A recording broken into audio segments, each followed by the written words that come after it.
शिक्षा की शक्ति। शिक्षा की शक्ति। शिक्षा की शक्ति अलग अलग समय पर मनुष्यों ने अनुभव किया है। गांव के उस छोटे से स्कूल में, जहां धूल भरी गलियों के बीच किताबों की खुशबू फूलती थी, मास्टर जी रामप्रसाद का जादू चलता था। उनकी आंखें हमेशा चमकती रहती थीं, जैसे किसी सपने को साकार करने के लिए बेताब हों। मास्टर जी को पढ़ाना सिर्फ एक नौकरी नहीं थी, बल्कि उनका जुनून था। वे मानते थे कि शिक्षा ही एक व्यक्ति को असली ताकत देती है। गांव की छोटी सी लड़की राधा, मास्टर जी की इस बात को पूरी तरह से समझती थी। उसकी चमकदार आंखें हमेशा किसी नई चीज को जानने की तड़प लगाती रहती थीं। एक बार मास्टर जी ने कक्षा में एक कहानी सुनाई थी, जिसमें एक डॉक्टर गरीबों की सेवा करता था। उस कहानी ने राधा के मन में डॉक्टर बनने की एक अटूट इच्छा जगा दी थी। मास्टर जी, मैं बड़ी होकर डॉक्टर बनना चाहती हूँ, राधा ने एक दिन मास्टर जी से कहा। मास्टर जी मुस्कुराए और बोले, तुम बहुत होशियार हो, राधा। तुम्हारा सपना जरूर पूरा होगा। लेकिन राधा का परिवार बहुत गरीब था। उसके माता पिता खेती करते थे और उनके पास राधा की पढ़ाई का खर्च उठाने के लिए पैसे नहीं थे। राधा की माँ अक्सर उसे समझाती थी, बेटी, तुम्हें पढ़ाई छोड़कर घर के काम में हाथ बटाना चाहिए।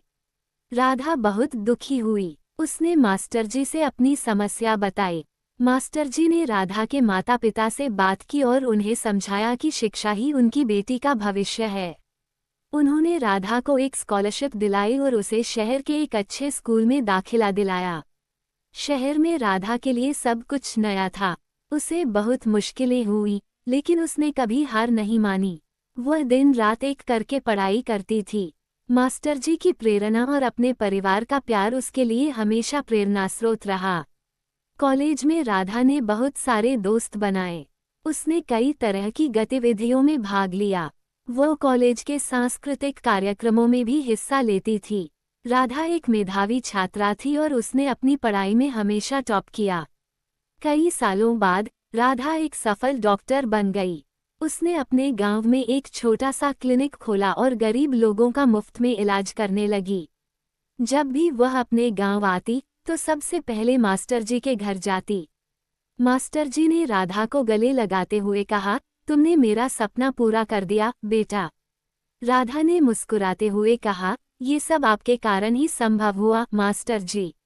आप मेरे लिए हमेशा प्रेरणा रहेंगे। राधा के क्लिनिक में हर दिन कई मरीज आते थे। एक बार एक छोटी बच्ची बीमार हो गई थी। उसके माता पिता बहुत परेशान थे। राधा ने बच्ची का इलाज किया और उसे ठीक कर दिया। बच्ची के माता पिता बहुत खुश हुए और उन्होंने राधा को धन्यवाद दिया। उसने लोगों की सेवा करके बहुत संतुष्टि महसूस की। क्लिनिक गांव के लोगों के लिए एक आशीर्वाद बन गया था। वह न केवल बीमारों का इलाज करती थी, बल्कि लोगों को स्वच्छता और पोषण के बारे में भी जागरूक करती थी। उसने गांव में कई स्वास्थ्य शिविर आयोजित किए, जिनमें लोगों को मुफ्त दवाएं और जांचें उपलब्ध कराई गईं। राधा के प्रयासों से गांव का स्वरूप ही बदल गया। लोग अब स्वच्छता का ध्यान रखने लगे थे। बच्चे स्कूल जाने लगे थे। गांव में एक नई ऊर्जा का संचार हो गया था। अपने गांव को स्वस्थ बनाने के बाद राधा ने और बड़े सपने देखने शुरू कर दिए। वह चाहती थी कि हर गांव में एक डॉक्टर हो। उसने एक गैर सरकारी संगठन गो शुरू किया और देश के विभिन्न गांवों में जाकर लोगों की सेवा करने लगी। राधा ने अपने एनजीओ के माध्यम से कई स्वास्थ्य केंद्र खोले। उसने डॉक्टरों और नर्सों को प्रशिक्षित किया। उसने गांवों में जागरूकता अभियान चलाए। एक दिन राधा अपने एनजीओ के काम से एक दूरदराज के गांव में गई। वहां उसे एक परिचित चेहरा दिखाई दिया। वह मास्टर जी थे। मास्टर जी अब बहुत बूढ़े हो गए थे, लेकिन उनकी आंखों में वही चमक थी। राधा मास्टर जी के पास गई और उन्हें गले लगा लिया। मास्टर जी ने राधा को आशीर्वाद दिया। उन्होंने कहा, तुमने मेरा सपना पूरा कर दिया, बेटा। राधा ने कहा, ये सब आपके कारण ही संभव हुआ, मास्टर जी। आप मेरे लिए हमेशा प्रेरणा रहेंगे। राधा ने अपना पूरा जीवन लोगों की सेवा में लगा दिया।